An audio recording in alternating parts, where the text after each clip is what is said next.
It's like I always said. It's like I always have said. No Marvin Bagley, no bag. That is, it's been a theme of this show, boys. Marvin Bagley was always the answer. He was always the guy you needed. Yeah, I have no idea. But big shouts last night. Big shouts. Okay. Yeah, we get it. The Wolves, man. We got it. Can't wait for 15 minutes of cat tonight, man. Let's go. Let's go. And he's muted. And he's muted. Who cares? I'm not talking about fantasy right now. We're just talking about for the betterment of the league. The best shooting a big man in the history of the NBA is coming back tonight. So let's just put some respect. Oh, AD's playing? Sorry, what? Sorry, who? Oh man. All right, let's lead off the top here though with last night. Last night was a big one for the Brigade. The lifeblood of the YouTube chat. Chip takes down the big one there. Neumy inside the top 5 there, 4th place. Yeah, never Westbrook. And then Fuck. and then Sam, Nick, and John Boy Beats all rounding out the top 10. So big shouts to everyone there. Discord is on fire. Badge Brigade is on fire in the hoop streets right now. This has been a lot of fun. Taking over, man. It's honestly like we're just all over that leaderboard. It's pretty cool to see. We are on a bit of a heater as a collective, and I see no reason why that should stop tonight with a slate that is the most ridiculous slate that we've had in a long time. I think the only you have every comparable superstar on one. there. Yeah. The only comparable one was that one Saturday night slate where there was or Saturday evening, whatever slate 2 weeks ago when there was 7 legit Q tags on it and they all didn't play. But tonight feels a little bit different than that one. Tonight feels a lot different than that. We have so much certainty. And the Q tags that we do have feel pretty good too. I will say the majority of the Qs that we have on here feel fake. And that's I will say whatever you think this slate is right now, not you in general, just say whatever we think this slate is as a collective, just get ready, guys. We have reached silly season in the NBA. There's a time and a point where silly season comes, and that's what you can sum up the entire slate is. We were on the verge of it when 2 nights ago we had the Bulls get there, not even get there, but get there in a double OT game. Yeah, in which they just have no business in being in the optimal lineup. And then Harden gets hurt, double OT, 32 points. There's some other nonsense that I'm missing on that slate that already went on. But you missed just from that game alone. It's a double OT game where they still hit the under on their team total, and they hit the under in the game. Incredible stuff. You said your thing they didn't really get there. I'm blowing up. Yeah, you are blowing up. You're back. I'm back. I see. Okay, yeah. I see it. Anyway, yeah, it's just the fact that it goes under and then you say it, they don't get there, but yet they still get there because no one else got there type deal. It's just the whole slate just felt like it was just an absolute mess it was just a dumpster fire. And then we have yesterday that we go from Marvin Bagley not even mentioned on the slate basically to then an hour and a half before lock, Isaiah Livers is out.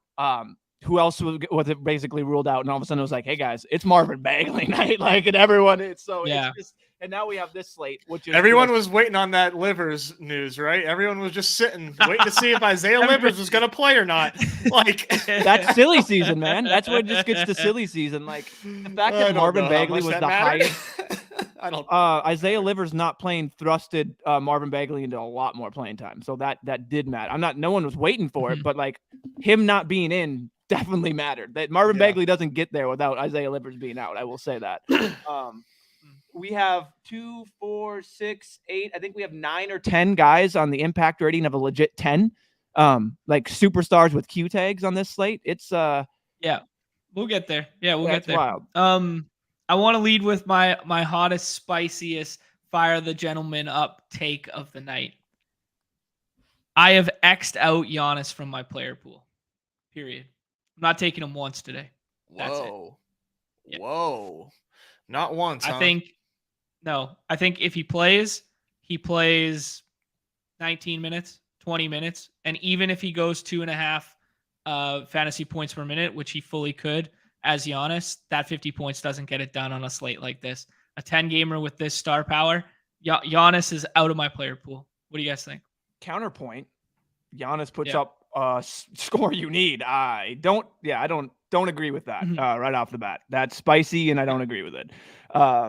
You can tell me, we'll look into all the things on the sheet, but no. I'm looking at a team that is a 17.5 point favorite against a G League team. The Spurs are in limbo and could have everyone coming back. Not that matters, but that spread could definitely, adjust 1 point for everyone coming back. Let's be real. But it could go from a G League Spurs to a little bit better G League Spurs team. And we've seen the Bucks. I agree.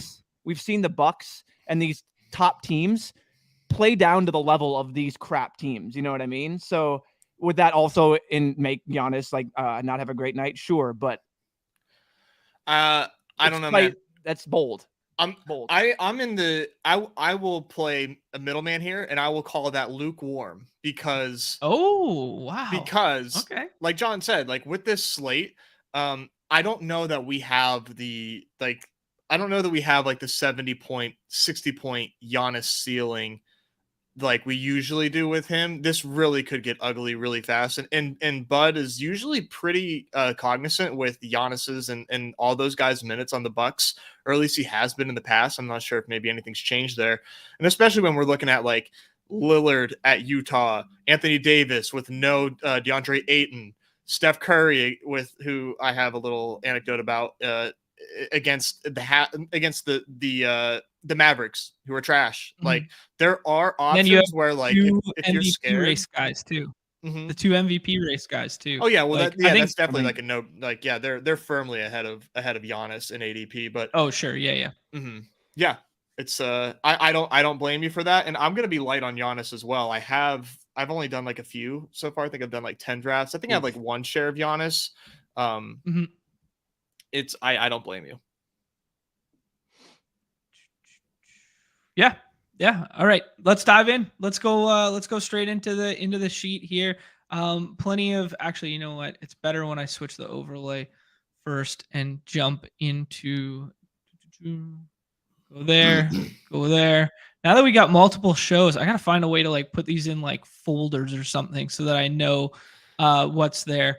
Neumy led to it there that the theme of the slate is these Q tags. It is wild right now.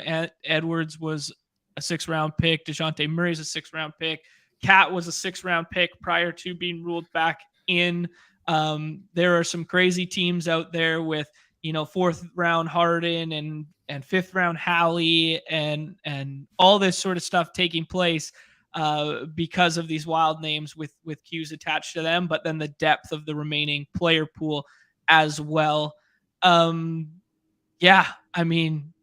We could just go down the list from the hop and everybody could guess whether they're in or out, but I'd like to hear from a macro perspective from each of you. How are you attacking a slate like this? Are you aping into the Qs? Are you aping into certain Qs? Well, what's your thought process? Well, real quick, do you have the new sheet that I sent you, or did you just X out the team total and pace stuff that I added in? Or is it not on here? No, it's below. Neumy, just trust that I know what's going on, dude. Sure. I was just making sure. I see on my sheet it's not up there, so I'm just making sure. I'm making it aesthetically pleasing for the viewers. So one second, giving us some background info, brother. You do everything behind the scenes. You don't give us any info. We just trust. By now, have you not learned that A, smartest, B, best, C, always prepared? Come on, man. I got you. Differ with C. Thank you. All right, let's move on. With these Q tags here, I'm making into Qs. Go ahead, Nez. Yeah, I agree. I think as far as legitimate Q tags go, Luka is a legitimate Q tag in my opinion. That there's definite pause around that. Kyrie Irving was just in a walking boot. There's concern around him.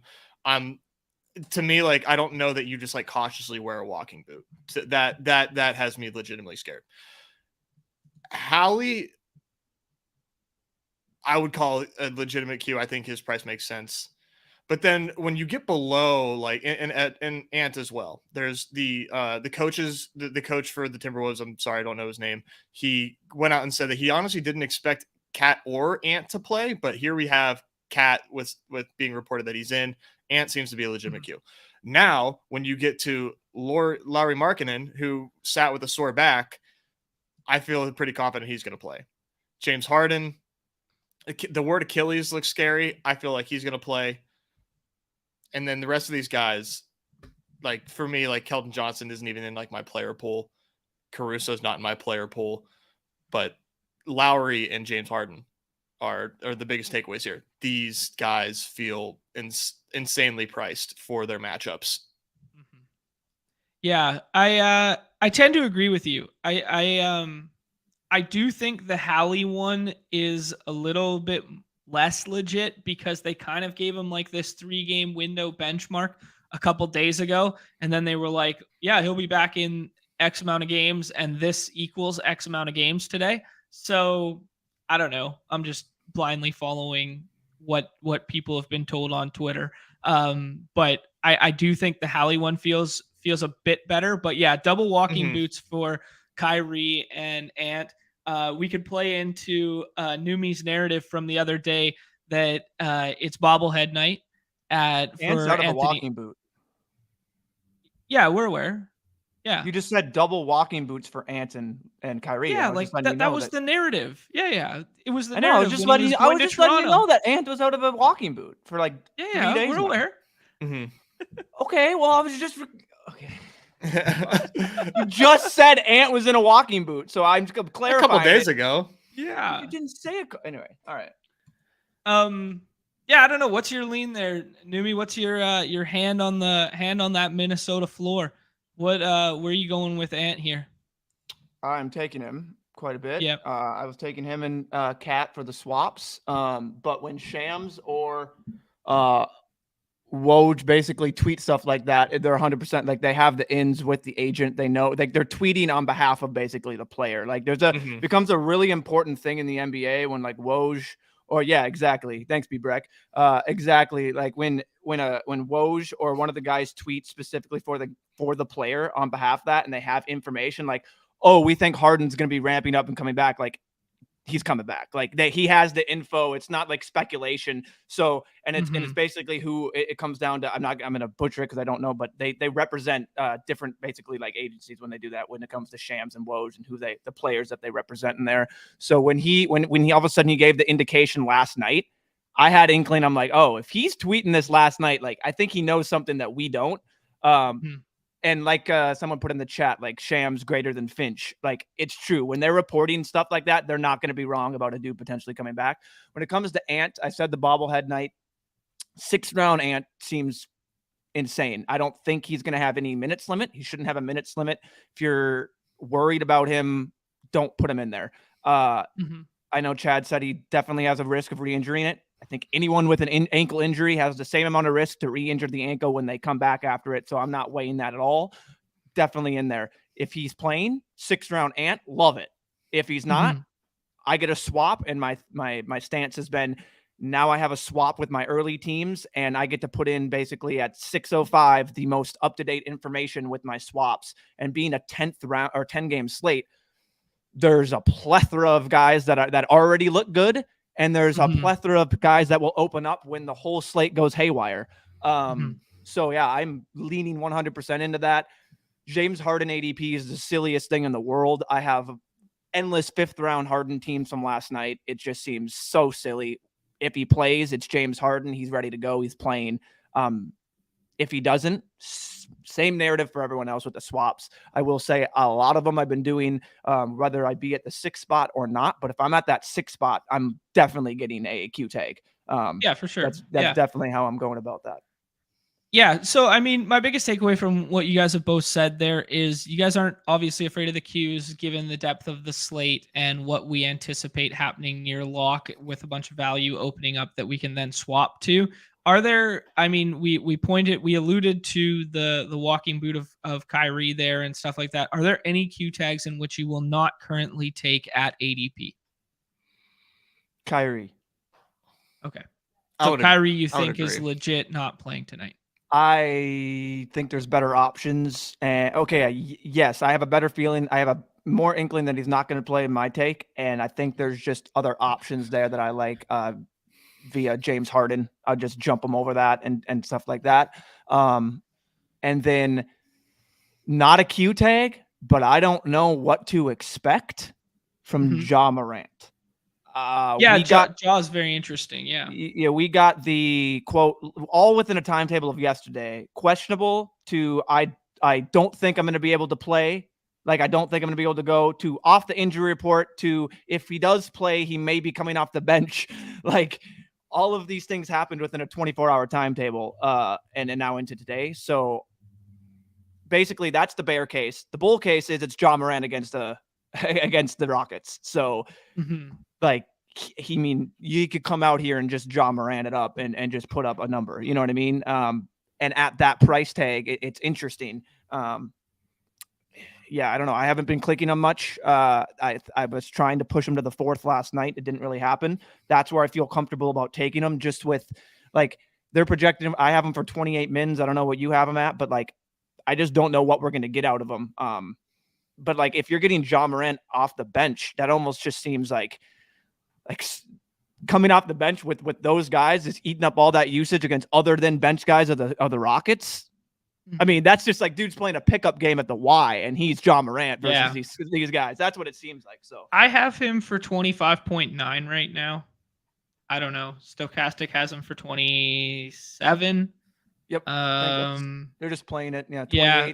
If you want the legit thing, it's like 27.3 over here Yeah, I mean, I'm not taking him. Ballpark. I will say he's not in my like reasonable player pool. Unless he falls, then sure. But currently at ADP, I won't be able to get there. There's too much going on the slate for me to not do that. One thing I will say with Kyrie, and the reason why I won't take him right now at ADP is because if he gets active. Like let's say we get good news on Kyrie and we get good news on Luka. Let's do that scenario. Okay. Kyrie probably moves ahead of Fred VanVleet, maybe Kristaps. Like he moves like 2 spots, like nothing if he's active. There's too much ahead of him. And I mean, I'd put him over DeMar. But I also like the Toronto guys a bit tonight. So I love the Toronto guys tonight. Yeah. Yeah. For me, there's just not going to be a ginormous or I don't think there should be a huge shift in cost if we get Kyrie active news. Even if we get Luke out, Kyrie in, I don't know that Kyrie gets a huge bump that you still can't get him now with added certainty, as opposed to baking in risk that really just isn't necessary when you have like Jalen Brunson going a few picks after him, Jaren Jackson going a few picks after him. Just doesn't seem worth the risk at the moment for a guy that was just in a walking boot. Okay. Yeah, I respect that. I've done I think 10 or 15 of these now this morning, and I've kind of drawn like a couple tier breaks in the sand, and I want to see if you guys agree. I think regardless of order, I think there's kind of like this one tier of like, we think these 5 are the first 5 are like the healthy, going to play for sure, whatever, superstar kind of tier. Then the next tier is this mini tier of discount Luka and these 2 like studs who could arguably be up in this next tier. Then I think there's like a huge line in the sand at 8. And you could twist my arm almost any direction until like 20. Do you guys feel similarly, or am I missing some players here? I just want to start real quick, and then Neumy, you can give your 2 cents. I will say I would add one more player to that huge line in the sand, and I would put Trae Young up with Steph and Devin Booker. This matchup seems just marvelous for Trae Young. Yeah, tonight. A highest total game, and if they don't get DeJounte again, even though it's a back-to-back, I think it was only 29 minutes last night because they sat the last 5 minutes and the majority of the fourth prior to the last 5 minutes. So, I do like that. I like that shout a lot. and then kind of any which way from here. Neumy, do you agree with that initial tier here, or is there anyone you would add or subtract from it? No, I like it. I don't know if there's a huge gap for me personally, like in terms of projection. There'll be guys that I think that are undervalued that I'll try and scoop up. Like for one, I think Kristaps Porzingis is in another great spot, albeit the game total, the pace and all that. But I'm leaning Kuzma out again. Most people are leaning Kuzma out again. So that's another guy that could easily be up in that range that you're getting at kind of a discount pick. Jimmy Butler, right up there, another guy that's just a lower total. If these totals are a little bit higher and it's just a little bit different matchup, they're right up in there exactly with projection wise. You're just getting a little bit of pick difference with them. So in terms of like thrusting them up above these guys, no, I think this is a perfectly fine. And that's kind of how I've been doing the first round. It's just kind of going at ADP and taking the guys that fall to me. Just right off the bat, like, I agree with you. The Julius Randle is a guy that I'm going to have to take if I want Julius Randle, because I'm going to want all of these other guys over Julius Randle in terms of game total projection, just what Julius Randle has to give you. I mean, dude put up what, 56, 57 fantasy point or 57 real points? Real points. Yeah. 57 real points and 59.3 fantasy points. That's unbelievable. Unbelievable. Yeah. I would like someone to tell me if that's ever happened. Like if there's a closer, like that big a point. Anyway, so you know what that line is? You know what that line is right there? That line is Jalen Green written all over it. That is Jalen Green through and through. Yeah. Filled it up, did buckets. Fuck all else. Yeah, buckets. Just buckets all night. But yeah, no. Anyway, I think that's pretty. I agree with that. I skip over Ja quite a bit. The Chicago guys are guys that you're going to see. Okay, let's pause before we go to the next tier. This is kind of just what I wanted to illustrate at the top here. So this kind of feels like the tier, and then we talk about the Chicago, the Toronto, and the Q-Tag guys. I'll say it We're again. In agreement? Yeah. Okay. Let's jump to Neumy put together a fun visual for us before we get further down the rankings there, of both team total and just like pace, defensive rating, opposition pace, and then kind of grouped them as like total pace. What is our biggest takeaway from this chart for tonight's slate, Neumy? I mean, the biggest takeaway is I can see the thesis behind your Giannis take. Mm-hmm. Like that, just looking at this, I can see it. You look at this, Milwaukee, highest team total. San Antonio, third highest team total. Then we get into the nitty gritty and we see third on defense for Milwaukee. Third lowest. So that's what I meant. Third lowest team total. We get the third best defense that Milwaukee has. San Antonio has the 30th ranked defense, or the worst defense in the league. Then we have pace, which is an up pace game, but it's just, will San Antonio be in the game come the midway through the third quarter? You know what I mean? Like that's going to be the question. And I think people are going to have to make with Giannis. It's either, does San Antonio stay in the game and allow these guys to get the extra run, or can one of the Milwaukee guys, Giannis, be extremely efficient in 3 quarters of play?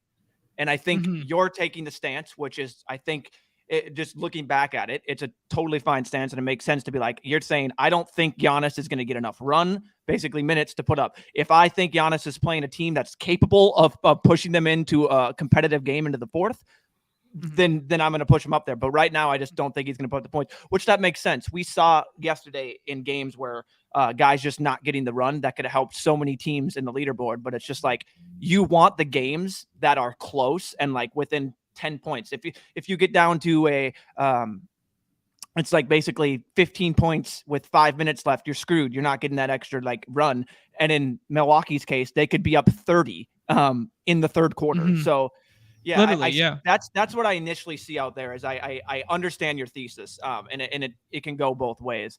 Other than that, like, you have the Minnesota game, which is just a track meet as well. You can just kind of see where track meets are and where slogs are, and then you can just see why New York and Miami just does not look appealing. It looks like the least appealing game for me, as I would rather have Philadelphia and Chicago. I mean, just scroll down and look at that pace and defense for Philadelphia and Miami. Philadelphia, Miami here. And then the defense. 26 in pace, 29 in pace, and then opposing team defenses of 9 and 4. Yeah, I might have screwed that up on a number too as I was doing this really fast. Right so there. Yeah. So one of the opponent pace might actually be screwed up. Oh well. But either way, it's a slog and they play good defense. So, or like a good and average defense. One thing I would like to say, just to kind of throw some water on the anti Giannis fire. I don't know. Yeah. Here are the stats from Underdog's Pick'ems for Giannis Antetokounmpo. 31.5 points, higher, lower. Lower. 11.5 rebounds, higher, lower. 5.5 assists. 1.5 stocks. Wow. Yeah. Holy shit. That's crazy for baseline pick'em, like, yeah, metrics. That's insane, dude. That is insane. That's wild. So I mean, for their money, they're just going, yeah, man, this guy's playing 30, 28, 30 minutes tonight and getting it done. Yeah, it's interesting. But for me, that's wild. I was about to make a take like, geez, like I think I'd rather have Anthony Edwards. When you look at the defense and the pace metrics that Neumy included there, it looks. I mean, if it's a high number for okay, never mind. So opponent defense there, I was confused by the conditional formatting. My apologies. So the Suns do have good D, but they are without DeAndre Ayton, and they play at a high pace. So for me, it's like I could see pushing Anthony Edwards up to that like 3-4 pick. Anthony Davis. Sorry. Thank you. Yeah. Anthony Davis to that 3-4 pick because of the lack of Ayton. Yeah, and that plays into our thesis of like when there's all this tomfoolery going on or potential tomfoolery going on with the Q tags and with this, that we lean into teams in which have something to play for. And the Lakers are exactly that. The Lakers are in need to win right now mode. And like, is there a better spot than Ant versus Phoenix without Ayton in a must win, right? I don't know. Tell me about it. Tell me about it. We just got news, and I'm sorry. I'm going to come out and say it. Luka is probable. Luka upgraded to probable. Kyle Kuzma's out. Yep. James Harden remains questionable. But yeah, the big news is Luka is now probable. So the upgrade from questionable to probable. Two things there for me. I know our knee-jerk reaction is always like, go get Luka now. My knee-jerk reaction to that news is to start fading Kyrie for sure. Like, because if they go probable tag midday Luka and no update on Kyrie, and we know the walking boot scenario, I might X out Kyrie from my player pool right now. So, just that's where my head goes. I don't know if you guys feel similarly to that one. Where now would you put Luka in that upper echelon tier before we jump into a draft? Because for me, I think I'm doing something like that. Maybe I'm going Joker against the Wizards. I feel like he's going to eat against the Wizards. To me, I'm not sure. I feel like the numbers might disagree with how bullish I am on that, but I mean, you can't go wrong either way, right? I mean, it's a beat against the Bulls, but I would agree with thinking about Luka over Giannis. But looking at these picks on Underdog, dude, that's the scariest fade ever. But the Giannis one, if you're gonna do it, Luka at home against the Warriors. We all know the Warriors story away, and they can't play. And I will say, I want to give a little anecdote here. This is why you guys are on the show. This is why you guys tune in, because I got a reason why Steph Curry is actually going to come out and ball the F out today. Okay. As you know, I have the fortune to go to some events with Bria to some events. One of those events was a Lizzo concert at American Airlines, where we had a box. It was great, all this food, and then there's a big popcorn stand, and I'm devouring this popcorn. This is amazing. Lady comes up, she goes, you know what's funny? Steph Curry gets popcorn everywhere he goes. He loves popcorn. He gets it at every stadium, at every arena. American Airlines Arena is his favorite popcorn in the entire NBA. The popcorn thesis, come on. You know he's balling out. You know he's balling out. See, Nez, when you zig, I zag. So you're going popcorn, belly full, happy to be there, ice and shots. Yep. I'm going Butterfingers. That's Turnover City. Turnover City. So we're looking at he's 5 laced in Luka, butter. Right? I'm going Clay 101 on that info. You guys don't understand what good popcorn I heard Clay was allergic to popcorn, so we're good there. You don't understand what good popcorn does to the soul. I'm sorry. Rough step up. You got to do it. You got to do it. I'm a big popcorn guy too. Okay, let's talk. One more thing I want to hit on before, and unless you guys don't want to, I saw Jalen Brunson fall to the 6th round today, which is kind of crazy. But people are kind of off of these two games that have them. Yeah, I'm seeing similar too. Actually, so the thing is like if you get him in the 6th, right? Sorry, like these median projections are already like solid, and it's not improbable. Like these games hit their overs all the time. You know, it's not a guarantee that this total is what it is.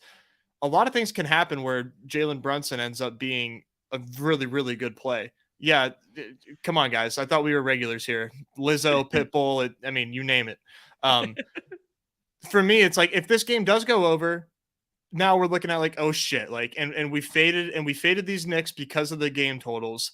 Meanwhile, because it's a coin flip, they go over, and now we're all sitting here like with empty pockets because we thought a game total was gospel. So right, yeah, no, I definitely agree with the sentiment. I got buried by it the last 3 times that Chicago's been on the slate because Nick brings it up. What are we doing with the Chicago guys? And I mean, like, guess is as good as mine. But the reason Neumy, I believe, included Caruso on this slate or on this sheet here is because I do think it matters. With Caruso playing closing minutes, we might see some of those minutes dip down. And all those Chicago minutes is exactly as Nick said. They have been insane. Like we're talking like 45, 50. They've played 2 double overtime games. And I said, I can't remember if I put it in the Discord or if I just said to one of you guys or both of you guys that the other night I was like, what are we doing with this lowest total on the slate versus Philadelphia chasing box scores of previous, because I guess it was 2 games ago that was the double overtime,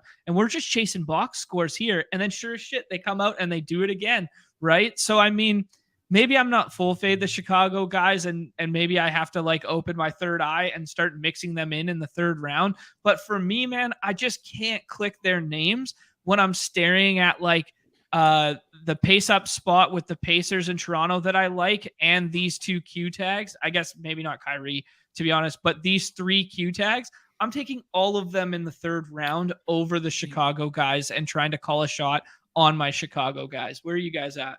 You want the spicy take? You want Neumy's spicy take? Doesn't drop them much often. Let's go. You want your exposure to Chicago? You want your exposure to Miami? Well, I guess besides Jimmy, you want your exposure to the Knicks? Draft right before lock when everyone puts in their projections, and you can get them at discounted prices because it happens over and over again. Nez talks about it. Nez shows the lineups. Like, look, there is EV to be had before lock when the people that won't be named, because we all know them, come in with their imported projections and they don't see Vooch, Levine, these guys right even like on there because they're so buried in the projections. Another like if you didn't have, not saying he did anything, but Joval, like if you came in and put projections in and just loaded it, Joval's like your 30 something worth player and you're never getting them. Like you can play the market in the way these games kind of play day to day. And if you don't want like all your Bulls exposure and you want to like get like the most value EV out of these drafts, know that you're going to come in there and prior to lock, you're going to have the most information, and you're also going to get these Bulls that are going to fall. I mean, I've already had, I showed Nez I accidentally auto drafted Levine when I already had 2 Bulls at like 5 pick discount. Like it really, that's just the way for me to go about these, is just seeing how the market kind of goes throughout the day, and then all of a sudden just boom, right before lock, it's projection. And people aren't even seeing these guys versus a couple, maybe one or two is drafting off ADP. Well, then they see these sharps not drafting them and they're like, oh, well, then I'm going to click someone else. And then you can just scoop it up. It really, I mean, that's just the way it's been before lock. I think I think that's a really good macro point in terms of like balancing your approach to these contests, where it's like you can play the projection bro game, but as soon as everybody goes, hey, do us all a favor, go on autopilot. It's one more fucking click at lock.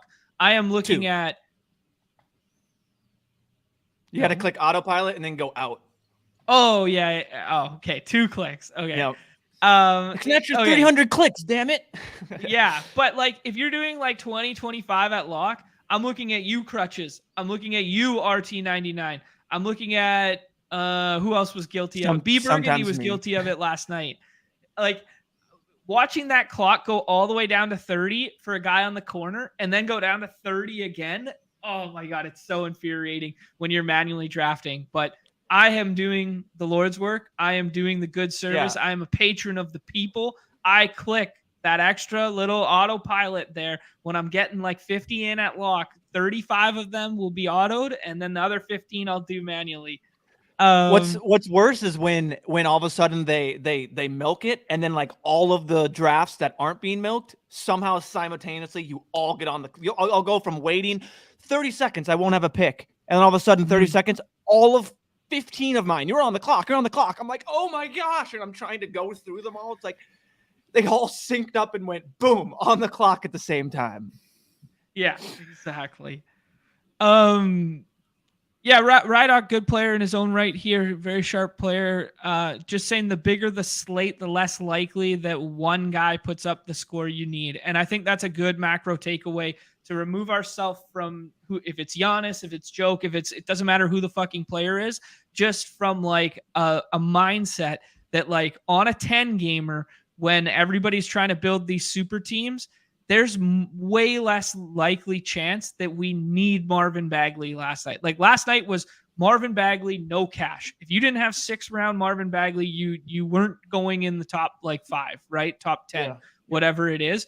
On a slate like this, with so many more players playing, that like there's so many more paths to getting there, right? Yeah. So your 6th round pick, regardless of the name, they could just be both 50s, right? Yeah. And I wanted, sorry, this is kind of jumping back to the Sixers conversation. I do think that the wheels are likely to fall off of them. Sorry, let's go ahead and you can make this pick, and then I want to kind of look at some numbers real quick. Let's flip the board.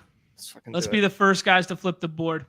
So this is going to be the Bulls' 5th game in 1 week. This will be game number 5 in 7 days. Wow. Prior to this, they're past 1, 2, 3, 4, 5, etc. Like there's, you'd have to go all the way back into like early February to find a game where DeRozan, just one guy, they all kind of play the same amount of minutes, played more than 40 minutes. In these games in this past week, he's played 40 versus Sacramento, 52 versus Minnesota, 41 versus the Heat, and 46 versus the Sixers. Now they're back against the Sixers. I mean, that's a lot of minutes in 1 week's time. Sometimes these things catch up to guys in a really ugly way. We saw it with the Knicks after they kind of fell off from their hot run. For me, that's like that's a reason to kind of get off Chicago ever so slightly. We could do the Randall thing where you take him at ADP because you have to pay the price, or we can get weird. What do you guys prefer? T-Box is going to take Siakam if we don't. I like Siakam. You can make this pick, but Siakam would be my choice. Okay. You were last man to speak. Who would you have gone with, Neumy? Jimmy. Yeah. Ja. Yeah, I have Jimmy over both Siakam and Butler. Or I mean, and it's another day. Right, it's another fade Siakam for me. Yeah, he's Siakam is low key turned into like that Vooch style where it's like, you know, half the days he gives you 30 and then the other half, you know, he finds his way to like 50 something, and against the Pacers. Oh gosh, I don't know that I can fade Siakam against. I would do Fred VanVleet. Oh, we already got Siakam. Never mind. That's why. I'm Fred VanVleet over Siakam. Which guys do you like here? I like the way you have it. Yeah, sure. Personally.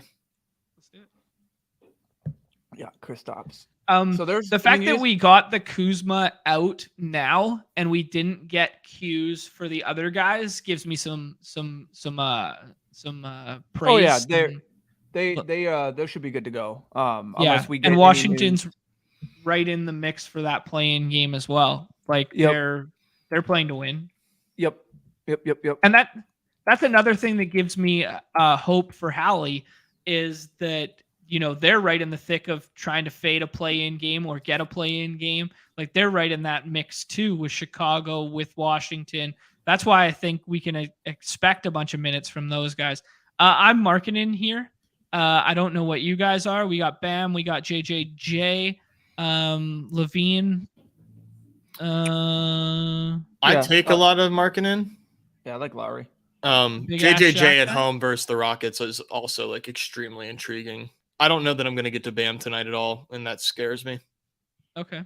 Yeah. I'm not in love with JJJ, to be honest. With Ja coming back, less of the offense funneling through him. I think Sengun is a tough defensive matchup for him too. Like just a big oversized guy versus him. I mean, he's a dog on the glass and he's an incredible defender. I mean, he's got to be top 3 or 4 in terms of defensive player of the year odds right now. He might be. I think he's lead. Is he a favorite? Yeah. Okay. He should be. Yeah, I think Claxton should have been up there for a minute too. Who do you guys like? CP3. CP3. Okay. Interesting. Just with nobody else other there than no him Ayton, no KD. It's just him and Book. And the Lakers play shit defense too. Yeah, the Lakers narrative for CP3 and everything. You know what I mean? Like it's just give me CP3. I mean they're playing for play too. Like they're not like they're gonna try and rest up. No, he's playing. The little Hallie news. This is of last night. Halliburton has missed the 5 past games, but he's been ramping up his activities of late, and this is the second straight game that he's received the Q tag. So that's really all we have on Hallie. But seeing that he's ramping up is something. But we've had other people ramp up for activities for multiple games and get the just out. So that's a pretty one. Yeah, I have so many AD Luka or Anthony Davis Lucas at the turn. I don't get it. Yeah, it's quite. Won't get it anymore. That one's dead. No. Well, to be honest with you, there's a whole first round of studs that you could tell me that Luka is the 6th pick in this. Just Agreed. How it's going, and it would make sense. Agreed. Like I wouldn't be like, like when you have Giannis, Jokic, Lillard, Embiid, and Davis, it's like, okay, yeah, those guys aren't scrubs. Like those guys are ballers. Yeah. So I get it. Like slate is just so much fun, man. Agreed that Luka's rank may not have changed with this news, which gives me incentive to change his rank with this. There you news. Go. I know. For me, it's just. Which one? Click. I think it's Ant. So you'd rather click Ant, who's questionable, than Cat, who we know. Ant has a better chance of getting more minutes. Like, and I just think the form. Like, here's the thing. This is just hand on the court of a guy that comes back from an injury as long as this, and like how much are we going to get Cat for? They have him for 23, 24 minutes. Okay, cool. If he has to ball out in those 23, 24 minutes. So then now let's talk about that. He hasn't played in how long? How rusty is he going to be? Is he just going to come back and light the world on fire? I'm not sure. Like you have that coupled with the rust, how many minutes he's going to get versus Edwards. Like I think he should get the full allotment of minutes if he can go. So that's just my thought. And then if he can't, I mean, if he can't go and we get any news, so for me, I would have checked. I just want to say for the viewers out there, I'm really being cognizant of the last drafts that I do and see who's available. Like Bane was still there. T-Box probably took him, I think, because he maybe was doing that. But like Bane as a swap, real nice. If Cat was not Bane took or T-Box took Holiday. I don't know who. Nick took with the last pick. But so like if Cat is a swap and you're taking Ant and Cat is available for a swap, but I mean obviously if we get that swap there, like that's another thing. If we get news that Cat is going to play more minutes, but like I worry he's going to go in stints. They're going to give him like a 4, 5, 6 minute stint, kind of take him out. You know what I mean? Like, and then can you get into a rhythm? I mean, it's easy for a guy like Cat that is, my bias take, the greatest shooting big man in the history of the NBA. He doesn't have to go in there and body up. He can just simply pop threes down. I mean, dude won the 3-point contest. We know what he can do. So the style of game doesn't need him to go in there and just be ragtag. But Joke. Yeah, I'll take Joke. That's fine. Like, so I'll take any of these guys. I for anyone that takes anyone in any order. Like I said, like. I really could see you could make a case like if you wanted to get overweight AD and say it's AD's night. Like I honestly could hear any case and I can't fault you for it at all. Yeah, I don't think there's any way to bury yourself tonight in the first round unless you decide to get hyper exploitative, and that's exactly what I'm going to do. So yeah, I agree with the sentiment. Just for the record, Karl Anthony Towns has been out since November 28th. It is March 22nd. He's missed today. 51 games. That's 51 games. Yeah, so it's just like I'm trying to bury my full on.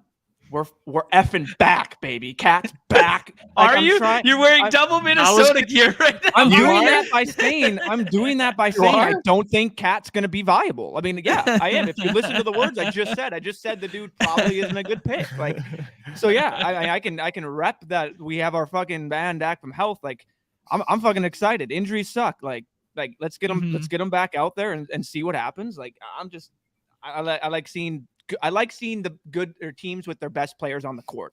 Can we one time just give Chip just like a charitable round of applause here for giving back all of his winnings from last night tonight for us for having 0% Joker.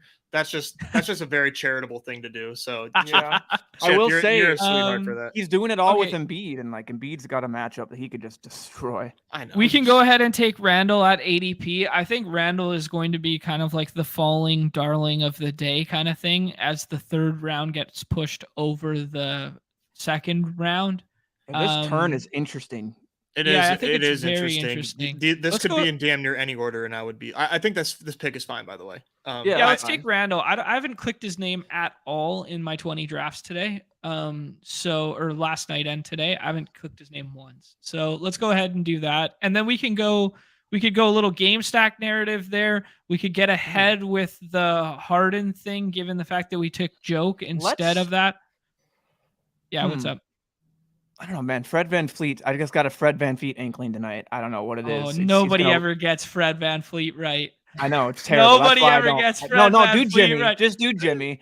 Jimmy just seems like that guy. Like, Jimmy seems like the guy that's there. Like, and unless he gives you that weird outlier Jimmy game, he's good for 40 points ish. You know what I mean? Like, he's gonna get you the 40, and you can always. I like guys that are stocks are included in their game the way Jimmy plays. Like, he can take over the game very easily. So.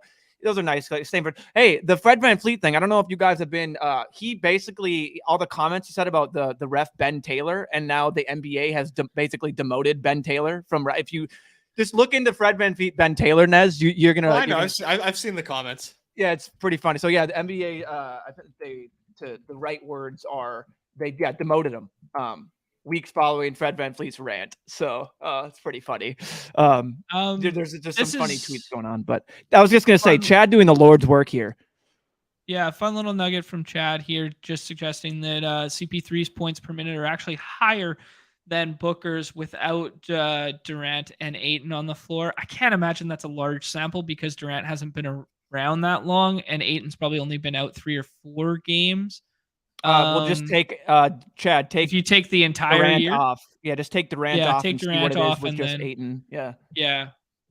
That's probably exactly what he did. To be honest, he's smart enough to have figured that one out. I'm assuming that's what he did, just because Durant has only been there for a couple games. So. Yeah, so very interesting point there that just in terms of fantasy points per minute, not the be-all, end-all, but definitely noteworthy when one is going in the 5th and 6th round and the other is going at the 1-2 turn over and over again. So, great point. Also noteworthy, that probably includes Mikal Bridges and Cameron Johnson in that sample taking away. So could go higher for both Booker and CP3 then, because you're taking away a more of a usage guy, I guess. And Michael wasn't really that guy, but you put him with no one else on Brooklyn, and he turns into that guy. So this one's a layup for me. I've been clicking this over and over and over again in the 4th round. I just love the spot. I love the pace, and I really think he plays tonight because it's such an important game for the Pacers, and he's been a Q tag the last 2 games.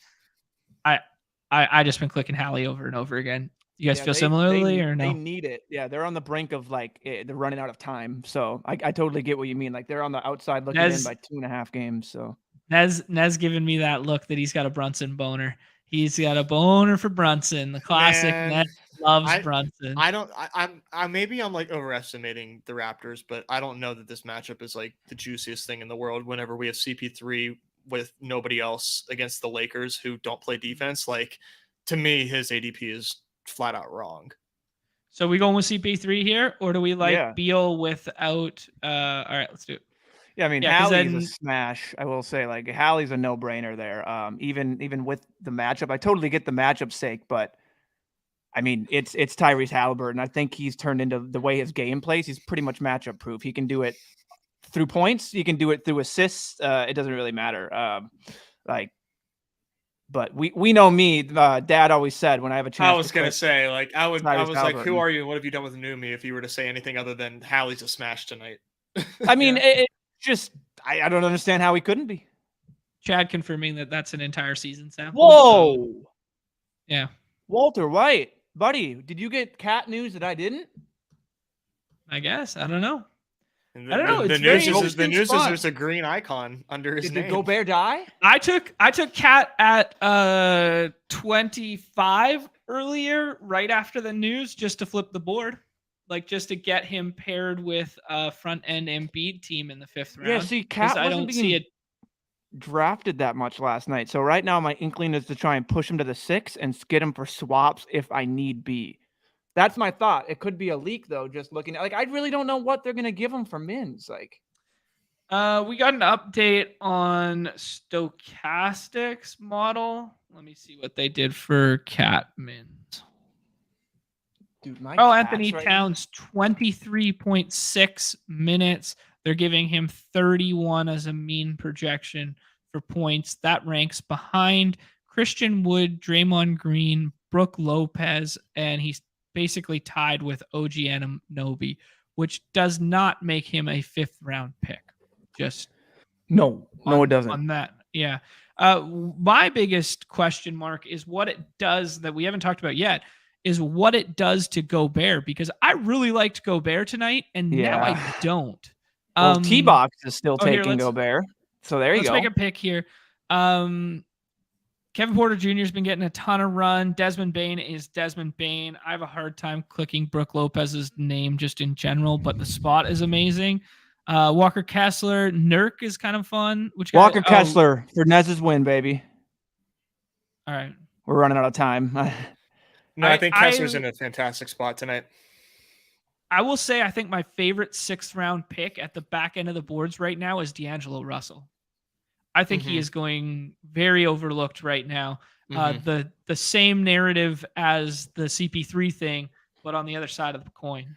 I have one like bearish take on Walker Kessler, and I love them. Okay. Like it looks good on paper. Him versus Portland. My very hilarious bro science take is that because Dame dominates so many shots, like he might be limited in the block department because he's not going to have the opportunity to get blocks whenever Dame is taking like 50% of the shots. Good point. I like that. Counterpoint. Yusuf has been playing more minutes, so if they put Yusuf out, Yusuf is getting shit stuff tonight. Yeah, they're gonna have to match up with big old Yusuf. So and then also counterpoint, if it's not Dame's night, more boards for Walker, huh? If he's laying bricks, that's true. Yeah, what if he's because who can bash down low with him? Although we did see the Walker's just been a guy that I've kind of been not taking as much, and he's just kind of like, what if he looks better for swap? So I just want to put him in there for swaps because he hasn't been taken that much. So. Yeah, no, for sure. Yeah, and they've been kind of mixing in Kelly Olynyk a little bit more and playing them together the last game, 2 games. So just kind of interesting of note that, Olynyk cuts into that usage a little bit, I imagine. I don't have any concrete metrics to back that up. It's just so my we got Chad back opinion. for. Yeah. Okay, we're on the clock here. That's kind of like the big 5 going right, or the big 4 going right now. We love the Dame spot and we love the AD spot. Who do you guys prefer? Damn, dude, it's like it's a legit toss up, but I'm gonna say AD. Neumy for the deciding vote. Go Dame. Oh yeah, let's go. So like the Portland still has hope that they think they can maybe make the play in. They're like, hey, if we don't do anything in the next coming games, we're probably going to shut Dame down. Portland, I have a shocking development for you. You could have shut it down many weeks ago. You even if you make the play in game, you are trash. Sorry. Good luck. So do whatever you want, Portland. But the incentive of, we're going to give them a couple more games, like, if Dame has any scent, or any sniff that he could be shut down, they're going to kind of rest him, just go out and get his ball out. Like we know Dame is. So that's my bull case for Dame. I've been taking more AD when I'm with the choice, but now just thinking about it, that's a toss up for me. The whole first round's a toss up for me, man. I don't know. It's tough because I agree with your take of getting exploitative and taking one guy and being like, I'm going to need this guy to put up that score in the first round. And if I don't, oh well. But if I do, I'm miles ahead of these other teams. It introduces a lot of variance on a night like tonight. Yeah, it's tough for variance me. Variance is both our friend and our nemesis. 100%. Yeah, I think for this, it's Book or Trey for me. I think Book is kind of like, I don't know, where you guys come out. Book. I think these guys. I think it's maybe like 6 in one hand, half a dozen in the other. But they're both in amazing spots tonight. I wish I could take them both. Okay, I like it. Wet like I'm Book. I mean, dude, Trae Young against the Timberwolves should feast. It's kind of nuts. Well, maybe what we have to do is we have to be the crazy ones who flip the build another way. I think and forfeit those first 5-round guys there. And when you get that 6 pick, just go fuck ADP. I'm going Booker and Trey. Yeah, and then going with it because that Trey spot looks amazing if we don't get DeJounte again. But how much does he move up if DeJounte's out? Who does he theoretically pass in that top I think round? He just pays off his ADP. I think right now, if DeJounte's in, he's probably a bad pick at 10. I'll take him even with DeJounte. Yeah, I don't think that's the case. I think he's perfectly fine with DeJounte in. It's Trae Young. He'll get his. DeJounte looks like a skeleton out there sometimes, dude. Dude looks scared to shoot. He's awful. That's like I think there's one pick here. Absolutely. Yeah. I am like kind of I think I want Kyrie at like a couple picks past ADP. Like I don't want to completely fade Kyrie Irving because I like him a lot, but. Now I would take Kyrie. That would be an interesting fourth. I actually think Kyrie. I would too. Okay.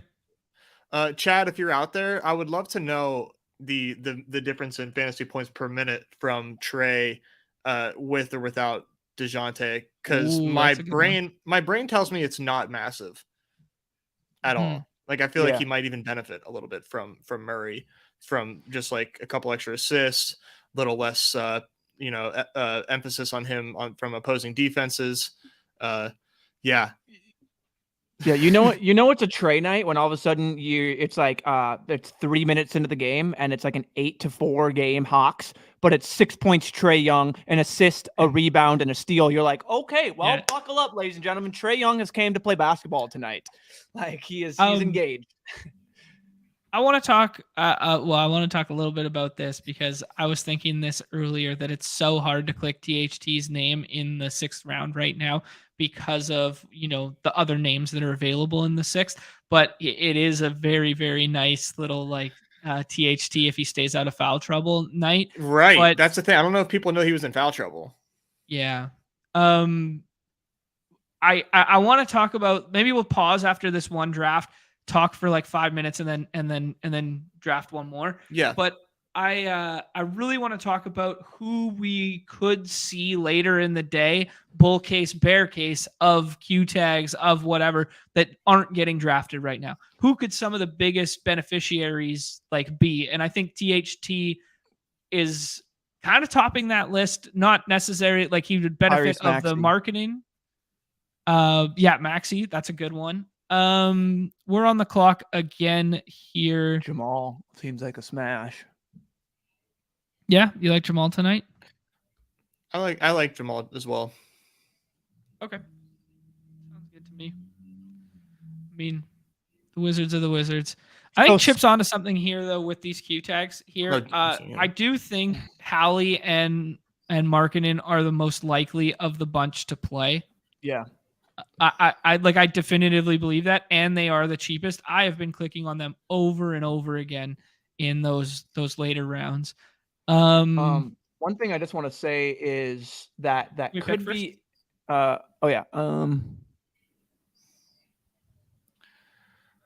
about a little Miles Turner?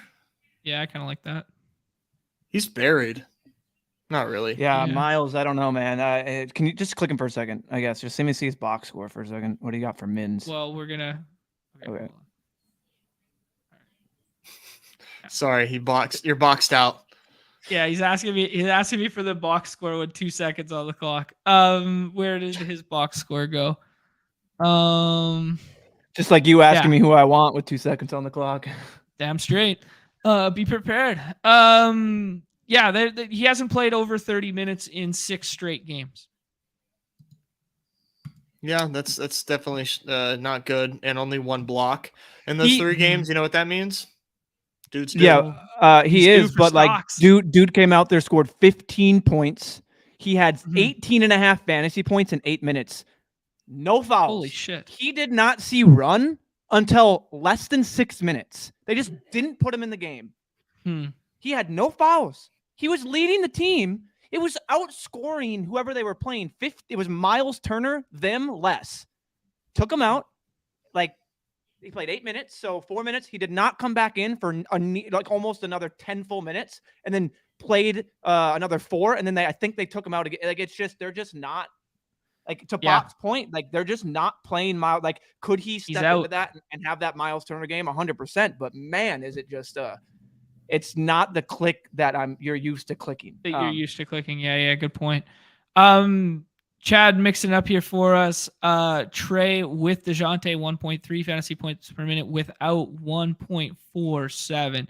So there's your big bump there. And he said the difference is even greater since the trade deadline because Trey is going into winning mode, as I like to call it. The man who has shamelessly bet Trae Young for MVP, Atlanta long shot title, and division winners for 3 straight seasons. That's me. One shout out I just want to say here. So Pascal Siakam could be very interesting today.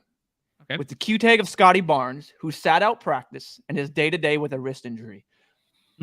He could be big for Pascal. That could be big for Jakob Poeltl. It could be big for just in general, taking out a guy in that rotation. Because we always say it's whack-a-mole with the Raptors. Like, if this is if you're looking at a salary DFS slate, all the sites are going to tell you, like, throw in these guys in your tournament lineups at low ownership. That's what these guys type of things are. It's different here because they have ADPs and they're being drafted every single time. It could just make things interesting. That's something, I guess, if Chad wants to look into, if anyone wants to look into, just to see how this team operates with and without Scotty Barnes. That could be very interesting because sitting out practice, he got the day-to-day with a wrist injury. It seems kind of on the lower side that he would play. I give it like 40% just to actually sat out practice. But yeah, I don't know how much that weights into it. Could be more of a full court press thing. It could just make Pascal an even safer click. You know what I mean? If you're looking at models right now, he's at 44 points. If they take Scotty Barnes out, he could go up a little bit more. And all of a sudden now he's well worth that pick. So 2 things I'll say to that. Chad says that Pascal goes up 0.15 fantasy points per minute without Barnes on the court. And the Stochastic currently has, this is very interesting, Jakob Poeltl ahead of Chris Paul, Rudy Gobert, D'Angelo Russell, Miles Turner, Desmond Bane in their projections. Do they have Barnes projected? They have Barnes projected for 31 minutes. And Jakob is still ahead of all those guys, which is kind of crazy for a guy who's not rarely getting drafted in the 6th round right now. That's kind of surprising to me. I mean, do with it what you will. I'm not sure how much I'm buying into that. You know, the classic. Seems like a swap, a thing for swaps. Barnes get ruled out. Jakob becomes a more interesting swap along with possibly OG as well, and more of a full court press play as well. Yeah, I like that. Just to hit on this, I think so. We've kind of reiterated that if DeJounte doesn't go, that Trey ADP probably 10 to 8 seems like a really good smash value there, and you could probably justify taking him maybe over Booker. I don't know, something like that, maybe at that 6-7 spot. We got the Luka probable, which is pretty good. I don't think Luka's value really shifts a ton with Kyrie in or out, because I do think he's just, I don't think we're moving him up to 101 tonight. So I think he's just hovering in that 3 through 6 no matter what. So I don't think that would greatly change anything. Kyrie being in, Nez alluded to it early, probably only moves 4 or 5 spots max up in that range, given the spots around there. So maybe staying off Kyrie unless he falls is kind of smart. Hallie to me is pick number 13 if he's in, and you can get him at 24 or 25 right now. You guys feel similarly? Yeah. No, I think you're right on. If Hallie is out, who do we like? I don't know.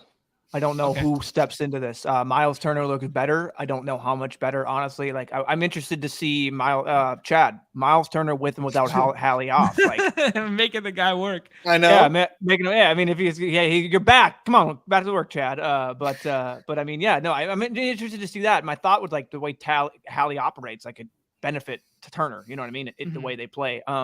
One nugget, I think, just to wrap a bow on the Raptors. I did not see this. Gary Trent was downgraded to questionable as well today. So it could be potential. That's on the Raptors, Gary Trent. So that could be Barnes and Trent potentially out. And those are guys that get 30 plus minutes. Like Gary Trent was a guy that you're getting that. Maybe I'm wrong with the recent memory of, or like play of Trent. Okay, so Trent was starting before the Pirtle trade. Now he's kind of moved to a bench role, but he's still been playing like 31 minutes a night, even though he's been coming off the bench. And they've put OG in that starting lineup like every single night. 33, 20. Yep.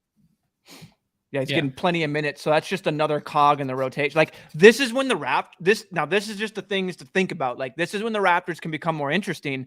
And like, just playing to that projection thing I was talking, like if these guys get ruled out and the projection guys come in later and these Raptors guys are even more popping, you're not going to be able to get the Raptors anymore at these prices. So definitely working them in, I think, is interesting. I think I think it's likely for one of Barnes or Gary Trent to sit.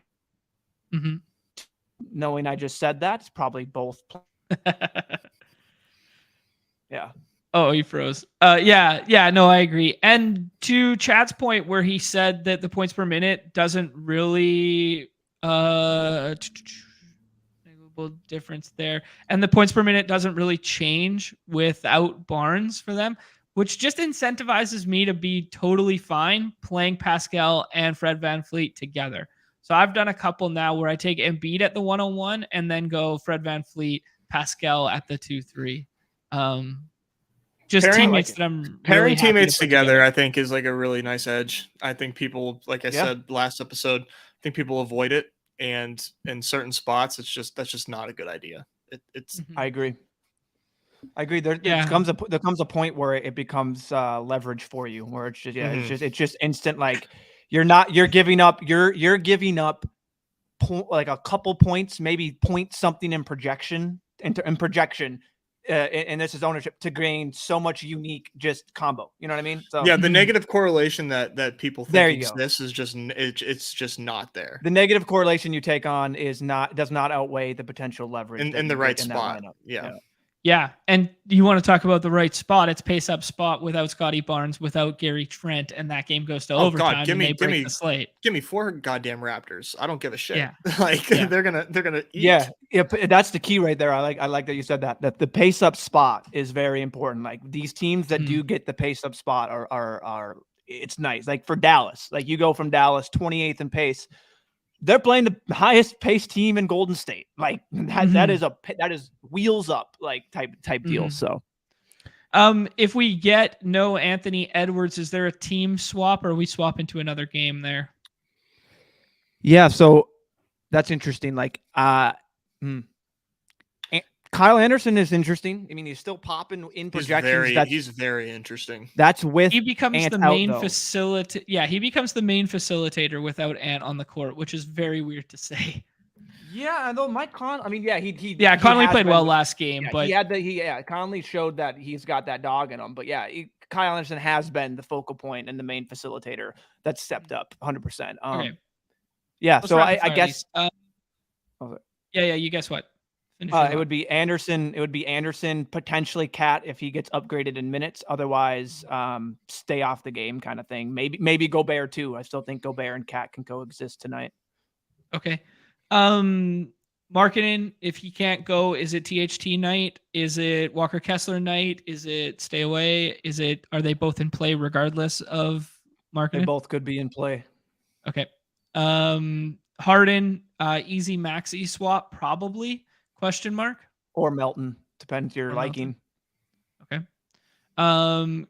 Kuzma, we already got ruled out. Does that bump Beal and Zinger for us? Or do you think they were priced appropriately given Kuzma was basically not getting drafted anyways? I think they were priced kind of like with I think they were priced just a ticker hair under like Kuzma's in. So I think they move up maybe 1 or 2 spots is where their actual price should be. I think they're reasonably priced and kind of just going where they should go. Okay. Yeah, I like Beal a lot at that price, and I'll take Zinger as much as I can. So, and then Keldon, is anybody playing Keldon tonight or any Spurs? No, waiting for Spurs and waiting for Spurs, and I don't want to play much of Spurs. There's plenty other options on the slate that I would rather play than a San Antonio Spur. Okay. Like the difference between the Spurs being the 109, I just want to say the caveat of like the 109 team total and playing Milwaukee is they don't want to win and their rotation is crap. Versus Houston, the worst team total, and they're out there playing Memphis, second best defense. Their rotation is a lot more condensed and they're just playing these dudes big minutes. So that's the big difference in those two, where it's like, that's where I have a little, like, I'll see these guys, I'll have a little fantasy relevance to them if I want, versus San Antonio is like, just, they're crossed out. I don't even have, they're not on my even list really. They're there because they're playing. If we weren't playing them in a 6-man contest last night with a condensed rotation, it's pretty hard to get there, knowing that they're going to be spread out tonight with everybody back and 26 to 28 minutes to 8 different guys or whatever, 7 different names. Yeah, I mean, they have their best guys coming back, but even with their best guys coming back, I have no. If they do come back, I have no don't want them. So yeah, Nez, you got a nugget for me because I know it looks like you're itching to give me a take here because I'm looking for any other names that we have yet to say, any off the board plays that we have yet to address. Who could break the slate right now? Man, I'm trying to win some contests here, but let's take a look at my preemptive swaps that I got going on, and let me give you guys the dumpster dive winner for your teams tonight. Okay. So two names here. One is a bit of a troll, but I'm dead ass. The other one is I'm taking this guy, and if you're in a draft with me, you're not getting swaps. Okay. I'm taking Desmond Bane in the 6th like every time. So if you're with me, you're not getting a swap for Desmond Bane. So just know that I'm taking him. Okay. Austin Reeves. Dude. Oh, he's going back to the well, baby. At what point do you have to just accept the fact that this dude can ball? People are clowning on him because they're saying like they're calling on Twitter. I like Giannis here. It's fine. On Twitter, they're clowning him. They're calling. One? I think Giannis here. They're calling him an industry plant. Austin Reeves. They're saying he's a plant. He's a psyop by the NBA. Listen, if you actually watch the Lakers play, he is like their third best player. He is legitimately a good basketball player. Doesn't always translate into fantasy points, but they're there, and there's no waiting. I like it. Yeah, Nick, good player. Shame that he's with you on the Bane one, which is good. That's good shouts there. And last night's winner, saying it's Zach Collins' season. I don't know what about going against Defensive Player of the Year candidate Splash Mountain alludes us to think it's Zach Collins' season, but I mean he's the champ, not me. So I don't know what I could say to that. I don't know. I don't know, man. If is T-Box on him, that'll be my deciding factor. Yeah. We get the Randall fall, which seems to be a theme right now. We could go ahead and do the Siakam after we just said all those nice things about him. I'm saying, dude. I was taking Siakam every draft last night. Neumy. Yeah, Siakam. Woo, the boys I think I think I'm circle on the Siakam. The boys we're going full Siakam night. Oh my goodness. I just don't think this is the spot to fade him. I agree that like he's incredibly frustrating and he is hot right now. I just don't think this is the spot to be like, you know what, this is where he fails. Yeah, that's fair. Yeah, I know Carlos knows. I think Carlos is from the LA area. He knows. Mm-hmm. I was confused who to take. I mean, the sixth round is wide open, right? I mean, there isn't like a lot of like smash players in the sixth. That's where, as we like to say, that's where the draft begins. Yeah, it kind of does feel like that's where the draft begins tonight. It felt the same way last night, to be honest, where it was like I was definitely getting over the field in like a couple isolated spots. I had Trey 101 and I just hammered Trey last night. I had 39% Trey. Do you want to pair the teammates or do you want to go buckets or Harden? Let me just think. I'm leaning Fred, but Jimmy versus the Knicks. Let's practice what we preach. Let's take the teammates. We talked about it. Teammates. We're going Raptors Q tags on Trent and Barnes, and we're going these guys feast tonight. That feels freaking major. Chad dropping some news that Markkanen is in. Nice. I think that's gonna give him a big boost. Like as far as guys that get the green button and like what kind of boost they can get, I think Markkanen has a lot of room to run just based on the guys that he's around. Yep, you already know. Lauri Markkanen. Over under how many times I say big ass shotgun today? Over under 1,000. 1,000. It's already. I literally have said it 3 times already today. So now that he's in, it's just gonna be walking around my house just saying those lyrics over and over. My cats are gonna look at me like I'm a freaking psychopath. Prior to Lauri Markkanen being ruled in, we got to take Kyrie, don't we? I don't want to take Kyrie. Give me another name that's better than Kyrie. Pushing Chris Paul. All right, let's do it. Let's get fucking weird out here. The winner's already been drafted. It's all good. Markkanen, before being officially ruled in, was 13th in stochastic projections, ahead of Trae Young and just behind Porzingis, and he was 15th in RotoGrinders projection, right behind Gobert, which is shocking. RotoGrinders loves Gobert every night. They do, but every single just night. Behind, he's ahead of Randall, Halliburton, Bane, and Morant, and Trae Young on RotoGrinders, which is caveat. Well. Gobert has pushed down quite a bit now. Since then, okay, with that Towns news. So now Gobert is just actually now I can respect. Now I can respect them. Now I can respect.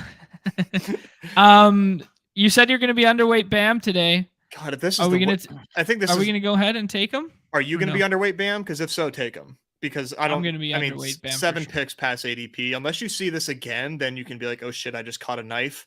Otherwise, I think like that's the spot to get Bam is 7 picks past ADP. Yeah, I agree with that. I do not have any Bam yet in 27, 28 drafts or whatever. I feel like my teams that have Gobert are dead. Like, I feel really bad about Gobert now. Yeah. Shouldn't. He's fine. Okay. Middleton is a nice play. Middleton's a nice play there. If you get limited Giannis minutes and you look to like they're going to beat the brakes off the Spurs and they run through that kind of like. Night. See, that's interesting to me. Is if we're worried about Giannis, I know, right? Should be worried about everyone else. I know you're right. You're we're not going to take Giannis, and I'm just saying. I know I'm not saying Chad said that, but if the stance, if my stance would be, I'm going to fade. Who are we going to take here? I'm not going to take any of the other guys. Maybe we haven't taken DeJounte yet. Let's take him for the swap equity, and if he's in, which one, DeJounte? Yes. Mm-hmm. That makes me seem like he's going to play. Yeah. Agreed. Non-COVID unless illness. It's very bad. You know what I mean? Obviously, unless bad illness. Really got a bad case of the suds, then better case than it's a better case than like an actual injury is what I than an Achilles for Harden, which I still think he's going to play. But I mean, you don't like to see the word Achilles next to an injury report ever. Yeah, for me, it's just I see Harden, and I'm like, this is a dude. One more, call it. Oh, sure, one more. God damn it! I'll do one. This dude's sitting at the turn. Granted, we don't have the literally superstars going in this slate. He'd be going pick 6, 7, 8. Like if he doesn't have that Q and that injury. So yeah, just that Harden ADP seems like one of the most exploitable things on this slate, if not the most exploitable thing on this slate. If he's green, he has a ton of room to run.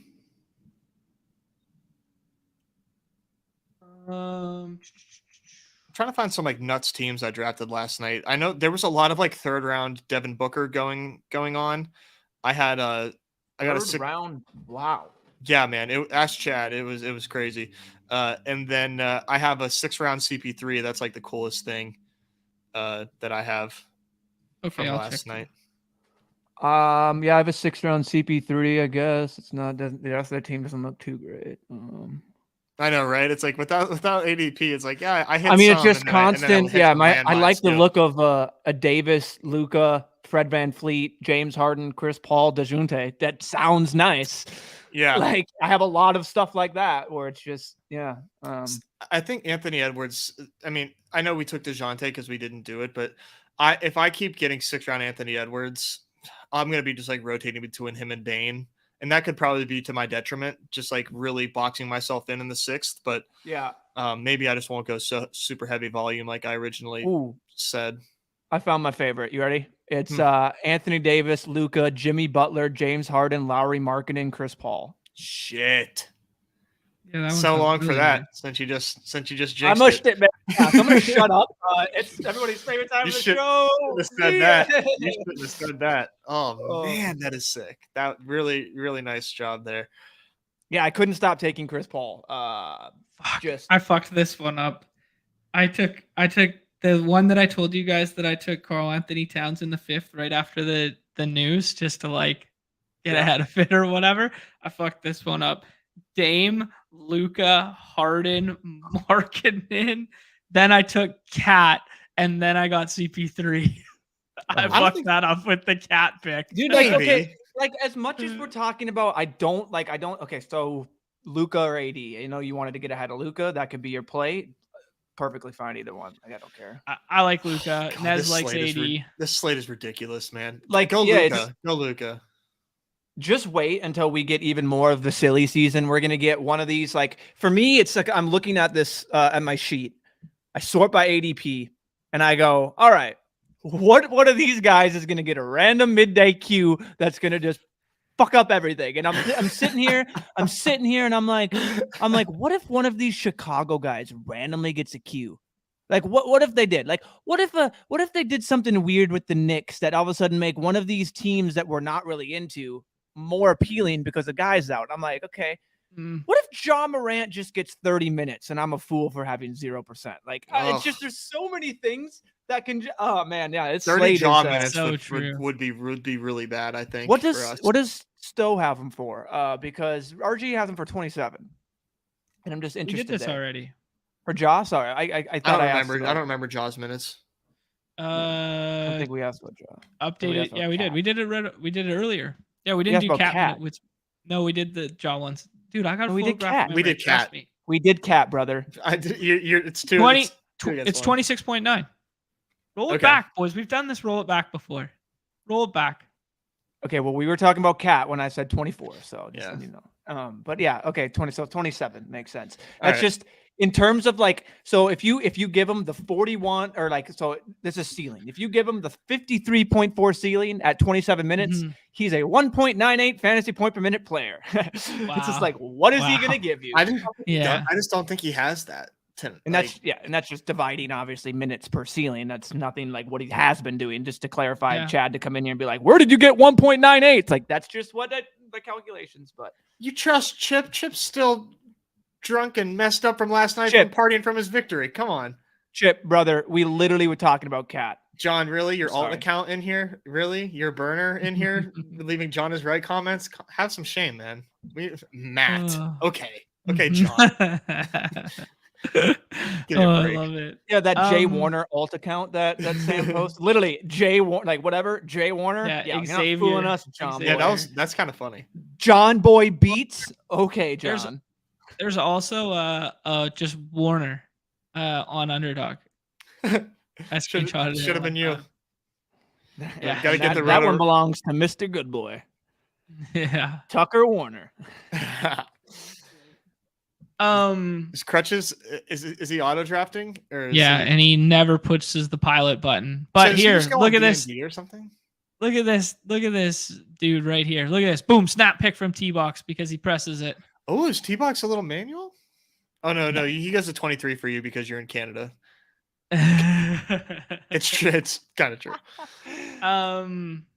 Harden. Senor. Or Markkanen. Markkanen's in.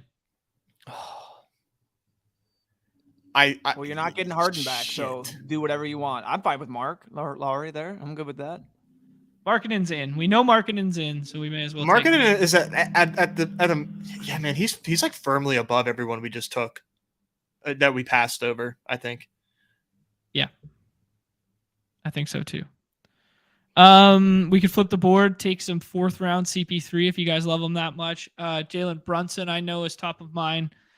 We could take some Chicago and just hope and pray, but Neumy stat from the other day that Vooch has never gone above until the other night when he did. Until he did it against again. Brunson's cool.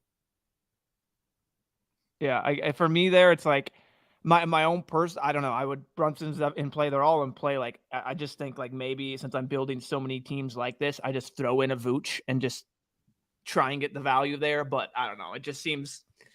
Chip has said a couple of times he doesn't think Harden's going to play. I don't think Harden plays either. I think he leans out. I like it just for me it's I'm getting a swap. That's my goal. As I want guys out. I want to be able to thrust in people 5 minutes before lock with the most up-to-date info. So that's fine with me. So it's a win-win. I either get James Harden playing at I don't think a minutes limit. He shouldn't be. He just played on Monday.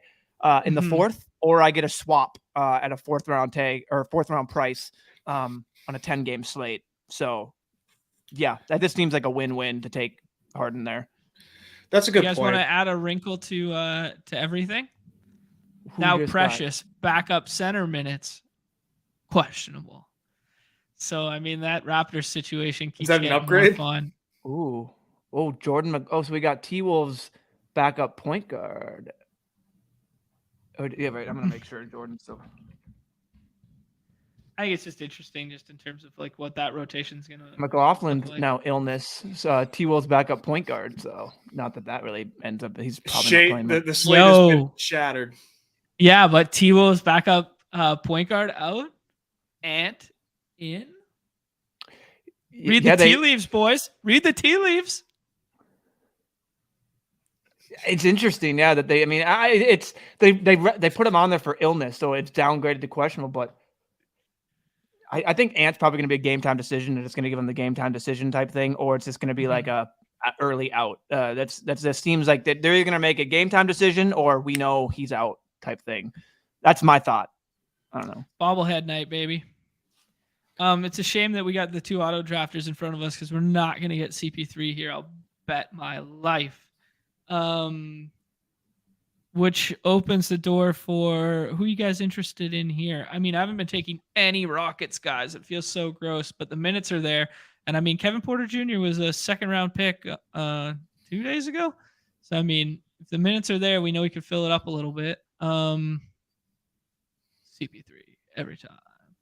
Or we can go the Q tag route and get ahead of the DeJounte there. We could take Nez's boy Desmond Bane. He's been preaching up some Desmond Bane tonight. The guy that's there doesn't have a Q.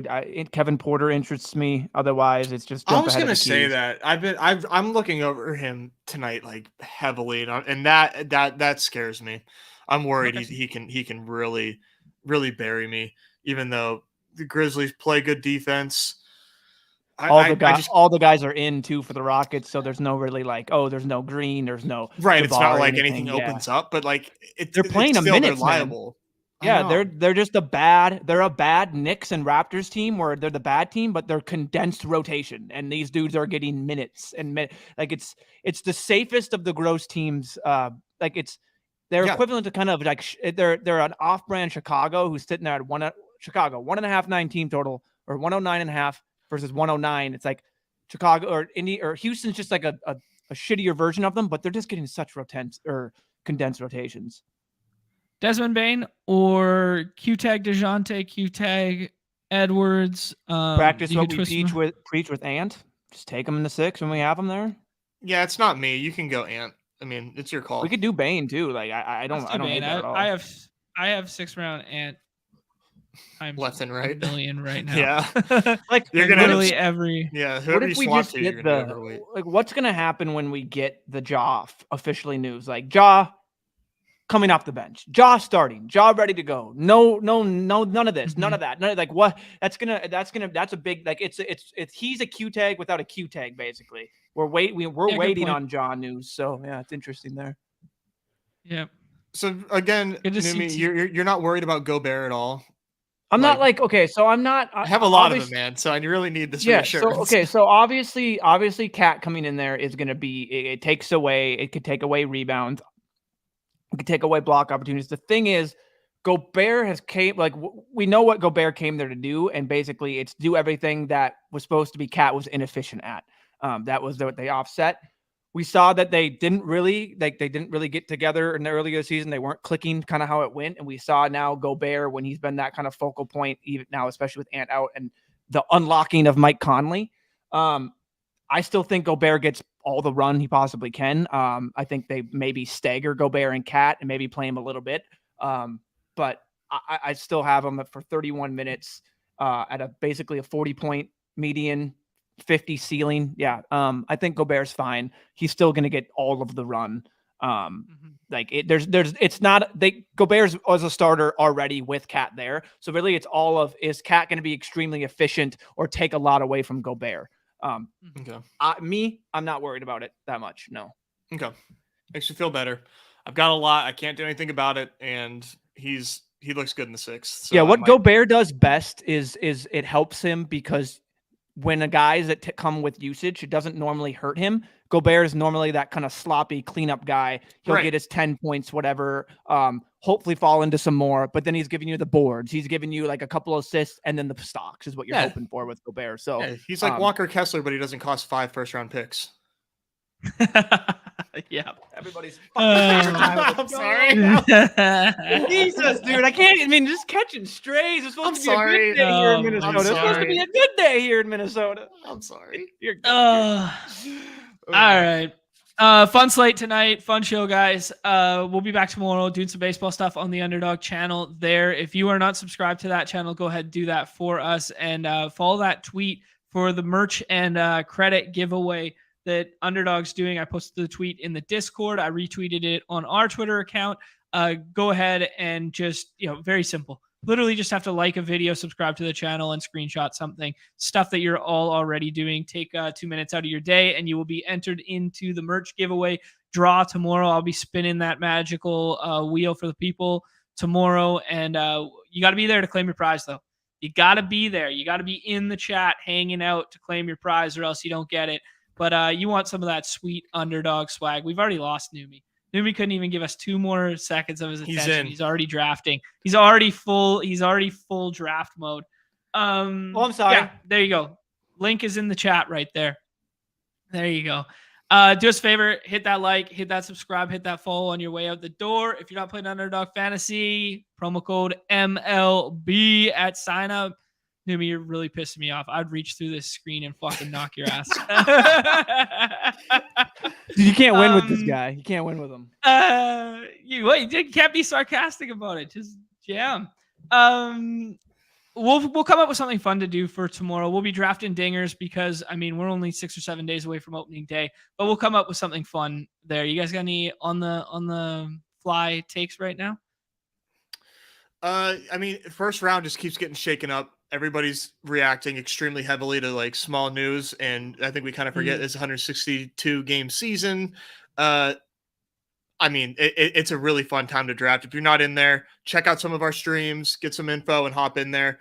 We have somebody that went from no drafts to like 70 drafts because they listen to us. So just do that. Check out Pete's stream too if you want to see how much shit has changed. We did a stream with Pete.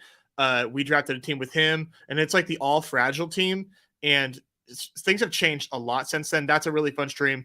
Check out that stuff and get in the dingers, man, because it's going to fill before opening day. And I feel pretty confident that it will fill like the day before opening day.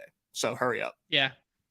Let's do it. Let's keep this Badge Brigade winning streak alive. Let's have somebody take down this Wobnesday for the people today. Yeah, this is a great fun slate. Don't be afraid to ape in there. I don't think the winner's been drafted yet. There's going to be some late breaking news. Trust me. Oh, you know something. All right. On behalf of myself, Neumy, Nez, everybody's favorite time of the show, the